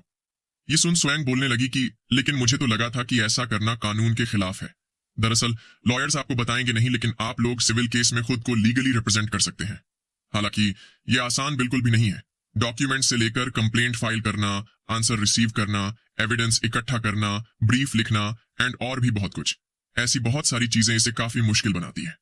वहीं ह्यूंग ने स्वयं को जवाब दिया कि वैसा तो सिर्फ लॉयर्स इसलिए कहते हैं क्योंकि उन्हें काम ना मिलने का डर रहता है। बिना कोई पैसे लिए प्रो बोनो करना कानून के खिलाफ नहीं है। दरअसल बिना लीगल क्वालिफिकेशंस के किसी से पैसे लेकर लीगल सर्विसेज देना कानून के खिलाफ है। लेकिन अगर यही काम फ्री में किया जाए तो ये बिल्कुल भी कानून के खिलाफ नहीं है। ये सुन स्वयं ने पूछा कि तो मुझे क्या करना चाहिए। ह्यूंग ने उसे बताया कि मैं तुम्हें सब कुछ स्टेप बाय स्टेप बताऊंगा। तो चलो, मैं मान लेता हूं कि हमारे बीच डील हो गई है। मैं प्रॉमिस करता हूं कि तुम इसे रिग्रेट नहीं करोगी। ये सुन स्वयं ने भी उससे हाथ मिला लिया। ह्यूंग ने मन ही मन ली सियोंग से कहा कि मैं तुम्हें हेल का टेस्ट दिलवा कर ही रहूंगा। फिर हमें अगले दिन स्कूल का सीन दिखाया जाता है जहां ह्यूंग मियोंग को एक सोडा कैन दे रहा था। फिर वो खुद का सोडा कैन पीकर बोलने लगा कि सोडा से बेहतर और कुछ भी नहीं है। वैसे वो कमीना ली सियोंग क्या बोल रहा था? मियोंग ने बताया कि वो चाहता है कि मैं वीकेंड्स पे भी स्कूल आऊं। ये सुन ह्यूंग ली सियोंग को कमीना बोलने लगा। फिर उसने मियोंग से कहा कि इस सिचुएशन से निकलने के लिए हमें सबसे पहले तुम्हारे फादर की प्रॉब्लम सॉल्व करनी होगी। वो हर रोज खुद को नशे में धुत करता है। उसे समझाने का कोई मतलब नहीं है। सबसे पहले तुम्हें खुद को तैयार रखना होगा ताकि तुम खुद को प्रोटेक्ट कर सको। ये सुन मियोंग पूछने लगी कि लेकिन मैं कैसे? मेरी बात कौन सुनेगा? ह्यूंग ने बताया कि अगर तुम मुझ पर भरोसा करो तो ये पॉसिबल हो सकता है। इसके बाद ह्यूंग मियोंग के घर के आसपास रह रहे लोगों से मियोंग के फादर के बारे में कुछ इंक्वायरी करने लगा। एक बंदे ने ह्यूंग को बताया कि उस यून के बारे में तो बात भी मत करो, वो पीने के बाद एक जानवर जैसा हो जाता है। ह्यूंग ने भी ये बात रिकॉर्ड करते हुए नोट कर ली कि वो बहुत ही अल्कोहलिक है। फिर एक और लेडी से पूछने पर उसने बताया कि वो एकदम नीच किस्म का इंसान है। मुझे उसकी बेटी के लिए काफी बुरा फील होता है। कुछ और आदमियों ने भी ह्यूंग को बताया कि उस यून को जल्द ही अपने किए कामों का रिजल्ट मिलेगा। काफी सारे लोग उससे गुस्सा है क्योंकि वो उनसे लिए हुए पैसे नहीं लौटा रहा। उन सबके स्टेटमेंट्स इकट्ठा कर ह्यूंग फिर से प्रोसिक्यूटर की ऑफिस पे जा पहुंचा। वहां बैठा प्रोसिक्यूटर फिर से ह्यूंग को आया देख पूछने लगा कि अब इस बार क्या हो गया? क्या तुम एक और कंप्लेंट फाइल करना चाहते हो? ह्यूंग ने उसे हाँ में जवाब देकर बताया कि मैं अभी लॉ की पढ़ाई करते हुए लोगों की फ्री में मदद कर रहा हूं। ये सुन उस प्रोसिक्यूटर ने पूछा कि क्या तुम खुद से ही पढ़ रहे हो? तभी कुछ देखकर वो हैरान रह गया। उसने देखा कि ह्यूंग की फाइल की गई कंप्लेंट में एक भी गलती नहीं थी। उसमें सब कुछ एकदम परफेक्ट था। फिर मियोंग ने उसकी तरफ कुछ कागज बढ़ाते हुए बताया कि ये रहे मेरे डॉक्यूमेंट्स ताकि मेरी आइडेंटिटी प्रूव हो सके। उन कागज को देख वो प्रोसिक्यूटर मन ही मन सोचने लगा कि इसके पास अपना आइडेंटिटी कार्ड नहीं है, इसलिए इन्होंने पहले से ही और डॉक्यूमेंट्स तैयार करके रखे हैं। ये बच्चे काफी स्मार्ट है। इतना सोच वो उस कंप्लेंट को देखने लगा जिसमें मियोंग के फादर के खिलाफ क्वाजी इनकॉम्पिटेंस एक्ट लगाने की डिमांड की गई थी। ये लॉ इसलिए बनाया गया है ताकि ऐसे लोग जो सोशल या मेंटल प्रॉब्लम्स की वजह से एक आम जिंदगी जी पाने के लिए सक्षम ना हो, उनकी एक्शंस को लिमिट किया जा सके। इससे मियोंग के फादर पे लोन्स लेने या देने पे रोक लगा दी जाएगी और साथ ही वो किसी भी क्राइम्स की सेटलमेंट में नहीं आ पाएंगे। ह्यूंग ने उस प्रोसिक्यूटर से पूछा कि इतना चल जाएगा, राइट? उस प्रोसिक्यूटर ने भी उसे हाँ में जवाब दिया। इसके बाद हमें मियोंग के घर का सीन दिखाया जाता है। मियोंग का बाप उसे गालियां देते हुए बोल रहा था कि तेरी अपने बाप के खिलाफ कंप्लेंट करने की हिम्मत भी कैसे हुई? क्या तुम मरना चाहती हो? वहीं ह्यूंग भी बाहर खड़ा सोच रहा था कि उन लोगों को इतनी देर क्यों लग रही है। तभी उसका ध्यान किसी चीज पर गया। उसने देखा कि कुछ लोग मियोंग के फादर को कहीं ले जा रहे थे। एक बंदे ने उसके पास आते हुए बताया कि हम मिस मियोंग के लीगल रिप्रेजेंटेटिव्स हैं। वहां खड़े डॉक्टर ने भी उससे कहा कि तुम्हें ट्रीटमेंट की जरूरत है। तभी वहां कुछ पुलिस वाले भी आ गए। ह्यूंग वहां खड़ा ये सब देख रहा था। वहीं मियोंग का बाप अभी भी उन ऑफिसर्स को गालियां देते हुए चिल्लाए जा रहा था। वो बहुत ही ज्यादा गुस्से में था। तभी उसने अपने हाथ में पकड़ी हुई कांच की बोतल तोड़ दी। वो उस बोतल को उन ऑफिसर्स की ओर तान कर बोलने लगा कि मेरे पास मत आना, मैं तुम सबको मार डालूंगा। ये देख उस ऑफिसर ने भी अपने बंदों से कहा कि ये बाकियों के लिए खतरा है, इसे तुरंत ही रिस्ट्रेन करो। ये सुन पुलिस वालों ने कुछ डार्ट्स चला दिए। वो सीधा जाकर मियोंग के फादर को लगे। वो धीरे धीरे अपना होश खोने लगा। थोड़ी ही देर में वो पूरी तरह से बेहोश हो गया। फिर उस लीगल रिप्रेजेंटेटिव ने उन लोगों से मियोंग को ले आने को कहा। उसने बताया कि वो जल्द ही ऑफिशियल रिकॉर्ड बनाएगा। उसने आगे कहा कि अब से मिस्टर यून के एग्रेशन और वायलेंस से हो रहे कुछ खतरों की वजह से हम रिक्वेस्ट कर रहे हैं कि उन्हें तुरंत ही मेंटल इंस्टीट्यूशन में भर्ती कर दिया जाए। ह्यूंग भी मियोंग को देख रहा था। फिर थोड़ी देर बाद पार्क में बैठी मियोंग ने ह्यूंग को थैंक यू बोला। उसने आगे कहा कि ये जैसा तुमने बोला था वैसा ही था। कोर्ट ने कहा है कि वो मेरे फादर को इनकॉम्पिटेंट के तौर पे क्लासिफाई करती है। आखिर इसका मतलब क्या है? ह्यूंग ने बताया कि ये क्वाजी इनकॉम्पिटेंस एक्ट जैसा ही होता है, लेकिन उससे थोड़ा ज्यादा स्ट्रांग। मियोंग भी उसकी बात समझ गई। ह्यूंग ने आगे बताया कि इससे तुम्हारे फादर किसी भी लीगल एक्शंस में हिस्सा नहीं ले पाएंगे। तो अब चूंकि तुम्हारे फादर की प्रॉब्लम सॉल्व हो चुकी है, तो बस वो कमीना ली सियोंग ही बचा है। 4 विक्टिम्स ने उसके खिलाफ कंप्लेंट करने का डिसाइड किया है। अब तो वो भी कुछ नहीं कर पाएगा। इतना बोल उसने मियोंग की ओर हाथ बढ़ाते हुए कहा कि मेरे साथ घर चलो, मैं तुम्हें आखिर तक प्रोटेक्ट करूंगा। मियोंग ने भी उसका हाथ थामते हुए थैंक यू बोला। ऐसे ही रात हो जाती है। कोई मियोंग के घर के बाहर खड़ा उसका नाम चिल्ला रहा था, लेकिन मियोंग उससे जवाब नहीं देती। ये देख ली सियोंग दरवाजा खटखटाते हुए उसे आवाज लगाने लगा। वो उससे रिक्वेस्ट कर रहा था। वो रोते हुए बोलने लगा कि हमने तो ऐसा इसलिए किया था क्योंकि हम एक दूसरे से प्यार करते थे। फिर हमें ह्यूंग के घर का सीन दिखाया जाता है। मियोंग ह्यूंग को बता रही थी कि मुझे एक पड़ोसी से पता चला है कि कोई पागल बंदा मेरे घर आया था। ह्यूंग ने उसकी ओर चाय बढ़ाते हुए कहा कि वो शायद वही कमीना ली सियोंग होगा। वो सब लोग ऐसे ही एक्ट करते हैं। वो तुम्हें ढूंढकर मामला सेटल करने की कोशिश करेगा। ये सुन मियोंग पूछने लगी कि तो क्या तुम्हें ये लगता है कि उसने बाकी विक्टिम्स को भी विजिट किया होगा? ह्यूंग ने उसे हाँ में जवाब दिया। फिर वो गहरी सांस छोड़कर बोलने लगा कि अगर पुलिस वाले ऐसे केसेस में और ज्यादा केयरफुल रहते तो अच्छा होता। दरअसल उस वक्त लोगों के लीगल डिफेंस राइट को एक्नॉलेज करने के लिए पुलिस वाले विक्टिम्स की इंफॉर्मेशन आरोपी को भी दे देते थे। हालांकि ये चीजें वक्त के साथ बेहतर हो चुकी हैं। फिर ह्यूंग ने मियोंग से कहा कि तुम परेशान मत हो, मैं सब कुछ संभाल लूंगा। ऐसे ही सुबह हो जाती है। ह्यूंग के फादर उससे कुछ बात कर रहे थे। वो उससे पूछ रहे थे कि आखिर यहाँ चल क्या रहा है। वो मियोंग का होमरूम टीचर पर्सनली उससे मिलने के लिए हमारे घर आ रहा है। मैं चाहता हूं कि तुम मुझे सब कुछ ऑनेस्टली बताओ। मुझे पता है कि तुम ऐसे बंधे नहीं हो जो कोई काम बिना किसी वजह के करे। ह्यूंग भी ये सुन उन्हें सच बताने लगा।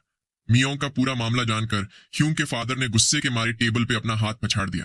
वो गुस्से से पूछने लगे कि आखिर उसके जैसा बंदा एक टीचर कैसे हो सकता है। ह्यूंग ने भी अपने फादर को शांत होने को कहा। ये सुन उसके फादर बोलने लगे कि मैं शांत कैसे हो जाऊं, मेरी खुद की भी एक बेटी है, मैं इसे ऐसे ही नहीं जाने दे सकता। ह्यूंग ने उन्हें बताया कि ये एक ऐसी लड़ाई है जिसे मैंने जीतने की पूरी तैयारी करके ही शुरू किया है, इसलिए आपको परेशान होने की कोई जरूरत नहीं है। ये सुन उसके फादर ने भी कहा कि ठीक है, मुझे यकीन है कि तुम्हारे पास कोई प्लान होगा, मैं तुम पर भरोसा करता हूं। ह्यूंग ने भी उन्हें थैंक यू बोला। तभी उसके फादर ने बताया कि लेकिन मेरी एक शर्त है। इसके बाद ह्यूंग और मियोंग स्कूल जाने के लिए निकल जाते हैं। मियोंग ह्यूंग से बोलने लगी कि तुम्हारे पेरेंट्स काफी अच्छे इंसान लगते हैं। ह्यूंग ने भी उसकी बात से अग्री किया। फिर उसने मियोंग को बताया कि मुझे लगता है तुम्हारे लिए अब से होटल में रहना ही बेहतर होगा। मियोंग भी ये सुन सरप्राइज्ड हो गई। फिर वो खुद को संभाल कर हाँ में जवाब देते हुए बोलने लगी कि मैं समझ सकती हूँ, मुझे पता ही था कि तुम्हारी फैमिली मेरी वजह से अनकंफर्टेबल फील कर रही है। ये सुन ह्यूंग मियोंग से बोलने लगा कि स्टूपिड मत बनो, ऐसा कुछ भी नहीं है। दरअसल तभी हमें पिछले दिन का सीन दिखाया जाता है जहां ह्यूंग के फादर उससे कुछ कंडीशन के बारे में बात कर रहे थे। वो ह्यूंग को बता रहे थे कि मियोंग अब हमारे साथ नहीं रह सकती, हम उसे किसी होटल में मूव कर देंगे और उसके पैसे भी मैं दूंगा। ये सुन ह्यूंग उन्हें मना करते हुए बोलने लगा कि हम उसे ऐसे अकेले नहीं छोड़ सकते। उसके फादर ने उसे पूरी बात सुनने को कहा। उन्होंने बताया कि मियोंग उस कमीने की वजह से थोड़ी परेशान है और वो इस बात से भी वरीड है कि वो हम पर बोझ बन रही है, और ऐसे में उस बंदे का मियोंग को ढूंढते हुए यहाँ आना उसके जख्मों पर नमक छिड़कने के बराबर है। मुझे खुशी होगी अगर मियोंग जितना हो सके उतना रिलैक्स रहे। ह्यूंग भी उनकी बात सुन सोच में पड़ गया। वहीं मियोंग भी अब उसकी सारी बात समझ गई। फिर वो अपना सिर झुकाकर बिना कुछ सोचे कंक्लूजन्स पे पहुंचने के लिए माफी मांगने लगी। ह्यूंग ने कहा कि कोई बात नहीं, अब हम भी ऑलमोस्ट फिनिश लाइन पे पहुंच ही चुके हैं। इतना बोल उसने मन ही मन कहा कि तुम वरीड मत हो मियोंग, मैं तुम्हें हर हाल में प्रोटेक्ट करके ही रहूंगा। फिर हमें ह्यूंग के स्कूल का सीन दिखाई देता है। प्रिंसिपल की ऑफिस में कोई ह्यूंग को समझाने की कोशिश कर रहा था। तभी ह्यूंग बोलने लगा कि मैं भी श्योर हूं कि आपके टीचर स्टूडेंट्स के साथ ऐसी हरकतें करने तो नहीं आते होंगे, राइट? ये सुन लीसियोंग ह्यूंग पर भड़क गया। प्रिंसिपल ने उसे शांत होने को बोलते हुए अपनी जगह पे बैठने को कहा। ह्यूंग ने आगे पूछा कि क्या मैंने कुछ गलत कहा। उसके सामने बैठा बंदा भी उसे कुछ जवाब नहीं दे पाया। ह्यूंग ने आगे कहा कि लीसियोंग प्लीज बाकी टीचर्स का अच्छा नाम मत डुबाओ। ये सुन लीसियोंग गुस्से से भर गया। उसके पास बैठा टीचर भी उसे शांत होने को बोल रहा था। फिर ह्यूंग ने प्रिंसिपल की ओर देखते हुए कहा कि अब तक ऐसे 4 केस आ चुके हैं। मुझे ये समझ नहीं आ रहा कि अब तक स्कूल ने कोई एक्शन कैसे नहीं लिया। सामने से प्रिंसिपल ने बताया कि ऐसा इसलिए क्योंकि अब तक उनमें से कोई भी एलिगेशंस के सबूत नहीं मिले। कैसा रहेगा अगर हम मियोंग से माफी मांगकर मामला सेटल कर दें? ये सुन ह्यूंग ने सोचा कि तो इसका मतलब इन टीचर्स ने हर हाल में साथ रहने का फैसला ले लिया है। प्रिंसिपल ने आगे पूछा कि कैसा रहेगा अगर हम इस मामले को यहीं खत्म कर दें? ह्यूंग ने उसे जवाब दिया कि अगर आप ऐसा ही चाहते हैं तो मेरे पास भी और कोई चॉइस नहीं है। इतना बोल उसने एक कागज निकालकर बताया कि आपको जल्द ही कोर्ट से कॉल आएगा। चलो मैं इस बारे में आपको पहले ही आगाह कर देता हूं। प्रिंसिपल भी उसकी बात सुन थोड़ा परेशान हो गया। ह्यूंग ने आगे बताया कि कोर्ट के रिस्ट्रेनिंग ऑर्डर के मुताबिक आरोपी ली सियोंग को विक्टिम मियोंग और विटनेस ह्यूंग से 200 मीटर दूर रहने का ऑर्डर दिया गया है। ये डॉक्यूमेंट उसी रिस्ट्रेनिंग ऑर्डर का वारंट है। ये सुन ली सियोंग भी हैरान रह गया। ह्यूंग ने आगे पूछा कि तुम लोगों को ये तो पता ही होगा कि रिस्ट्रेनिंग ऑर्डर इश्यू होते ही तुरंत लागू हो जाता है, राइट? ये सुन ली सियोंग उसे गाली देने लगा। ह्यूंग ने प्रिंसिपल से कहा कि मैं आपको रिक्वेस्ट करता हूं कि आरोपी को स्कूल की प्रॉपर्टी से बाहर निकाल दिया जाए। वैसे 200 मीटर के रेडियस के हिसाब से तुम्हें यहां से काफी दूर जाना पड़ेगा। प्रिंसिपल भी उसकी बात से गुस्सा होकर मन ही मन बोलने लगा कि ये लड़का चीजों को बहुत आगे ले जा रहा है। फिर उसने तुरंत ही चिल्लाते हुए ली सियोंग को शांत होने के लिए बोला और कहा कि तुमने कोई प्राउड होने वाला काम नहीं किया। फिर वो ह्यूंग से बोलने लगा कि मुझे लगता है कि टीचर को स्कूल से बाहर निकालने को बोल तुम कुछ ज्यादा ही पुश कर रहे हो। ये सुन ह्यूंग ने सीरियस होकर कहा कि तो मैं आपकी बात से ये मान लेता हूं कि इस रिस्ट्रेनिंग ऑर्डर को फॉलो करने से इनकार किया जा रहा है। इतना बोल उसने इमरजेंसी नंबर पे कॉल मिला दिया। फोन उठने पर ह्यूंग ने बताया कि मैंने एक रिस्ट्रेनिंग ऑर्डर और रिस्ट्रेन किए जा रहे बंदे के लिए कॉल किया है। मैंने इसीलिए कॉल किया है क्योंकि मुझे डर लग रहा है। फिर हमें थोड़ी देर बाद का सीन दिखाया जाता है। अब प्रिंसिपल की ऑफिस पे कुछ पुलिस वाले आ चुके थे। अंदर कुछ पुलिस वाले ली सियोंग को वहां से ले जाते हुए बोल रहे थे कि अगर तुमने ऑर्डर को फॉलो नहीं किया तो हमें तुम्हें अरेस्ट करना पड़ेगा। ली सियोंग भी प्रिंसिपल से कुछ करने के लिए रिक्वेस्ट कर रहा था। वहीं ह्यूंग प्रिंसिपल से पूछ रहा था कि क्या आप इसे सस्पेंड करेंगे या मुझे breach of duty in the conduct of business की एक्यूजेशन फाइल करनी पड़ेगी। Breach of duty in the conduct of business की बात सुन प्रिंसिपल पूछने लगा कि भला वो क्या होता है। ह्यूंग ने उसे बताया कि हर स्कूल के प्रिंसिपल की ये रिस्पॉन्सिबिलिटी होती है कि वो स्टूडेंट्स को क्रिमिनल्स से बचाए, लेकिन आपने ऑलरेडी एक बार कोर्ट का ऑर्डर मानने से इनकार कर दिया है, वो भी इसीलिए क्योंकि वो क्रिमिनल एक टीचर था।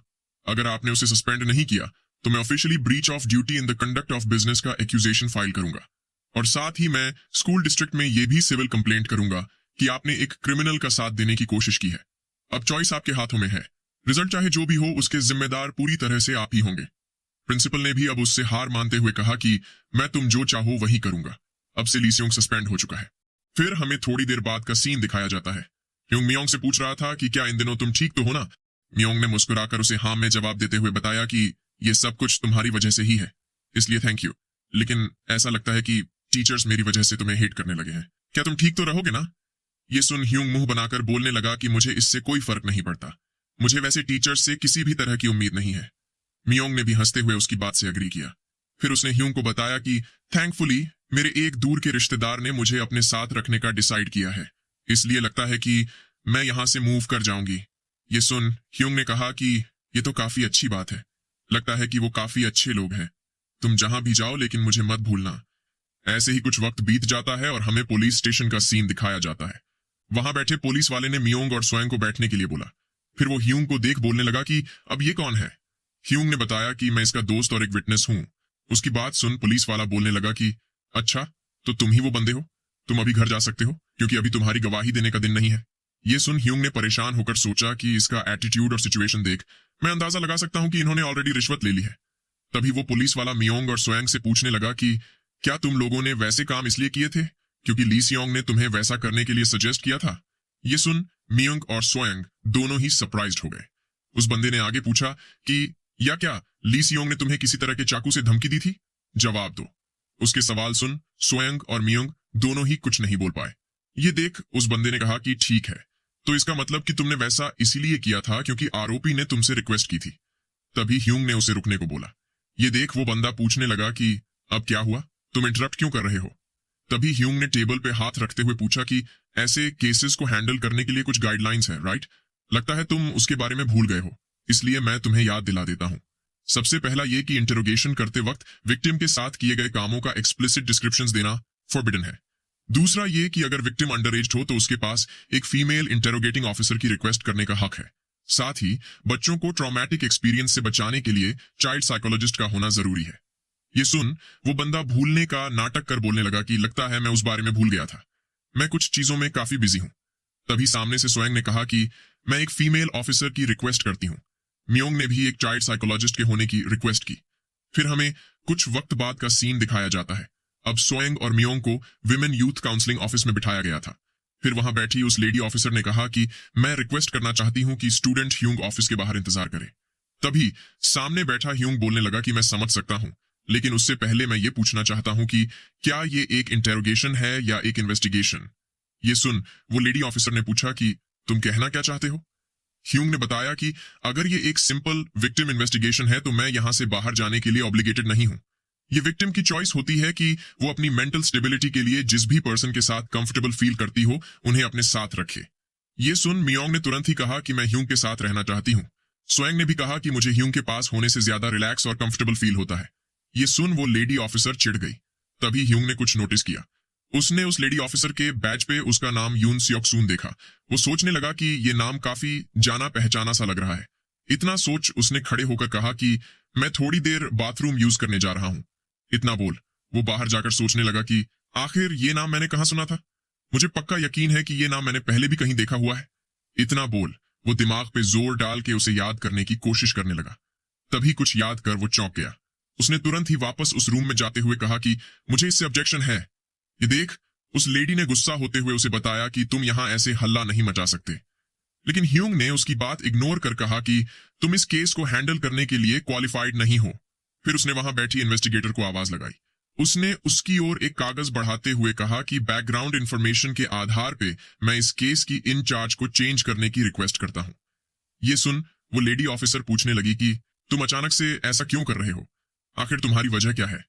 सामने से ह्यूंग ने बताया कि मुझे लगा ही था कि मैंने ऑफिसर इंचार्ज का नाम पहले भी कहीं देखा है, इसीलिए मैंने थोड़ा रिसर्च किया। तब मुझे पता चला कि इस ऑफिसर का तो सेक्स ऑफेंडर्स के लिए एडवोकेट करने का रिकॉर्ड रहा है। ये सुन सोएंग और मियोंग दोनों ही चौंक गए। वहीं वो लेडी ऑफिसर बोलने लगी कि वो तो एक अलग केस और अलग सिचुएशन थी।